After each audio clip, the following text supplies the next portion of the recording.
I was very fortunate to have both mom and dad who loved me very much. I was always a smart kid growing up.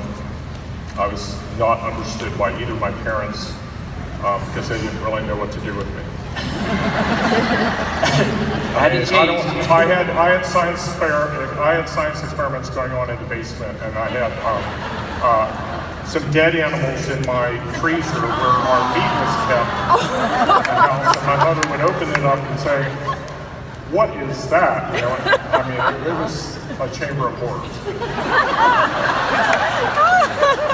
Anyways, long story short is my father was a very, very heavy smoker. He smoked 3.5 packs of cigarettes a day. He was a retail salesperson working a regular job in a store. He got home very late on a regular basis. We never saw him. When he was home, he had no time for us whatsoever.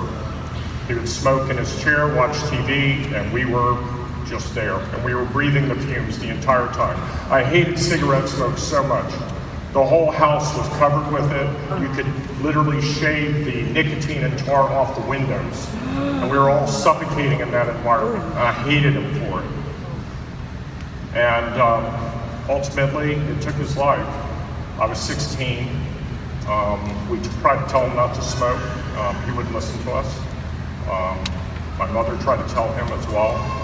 My mother really carried the thrust of our family. She was an artist. There was that creative part of our family, and that's what she knew, and she was always very supportive. Anyways, I got to do a research project at Walter Reed Army Institute of Research when I was 16. I went away for about 3 months to work on a kidney research project as a 16-year-old out of high school. I got called back urgently because my father was in the hospital and he was dying of lung cancer. I came home to take care of him. My mother was trying to support the family. Ultimately, he died, and my mom was left alone.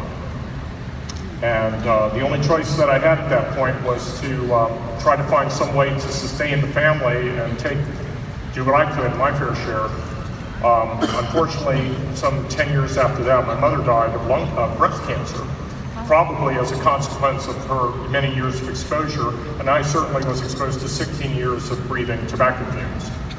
And how I came out of it okay, I don't know, but I remember his doctors always treating our family with disdain.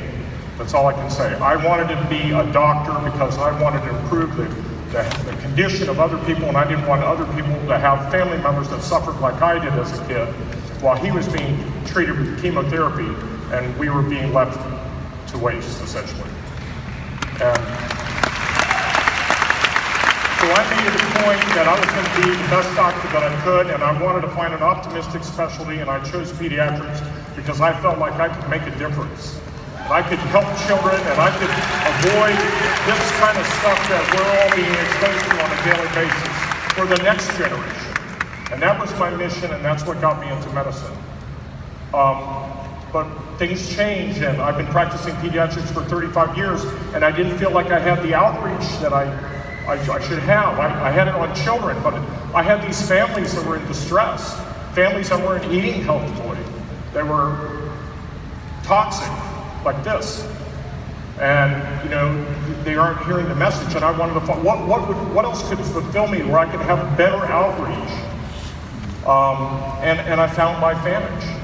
And LifeVantage, through my own PA, Debbie Zito, who is my upline and has been with me by my side as a kid. She's my second wife. She's been with me 20 years, and she introduced me through Sean. Sean started first, introduced Debbie, Debbie introduced me, and I'm absolutely 100% on board. This is the best family that anybody could ever want or desire. I am so fulfilled when I come here every LifeVantage Academy. I am filled up. It's what I'm missing in my own life. In my daily practice of medicine, I'm grateful that I can take care of thousands of kids and try to make a difference. But I can do so much more for the world by touching all of you guys. This is my heart.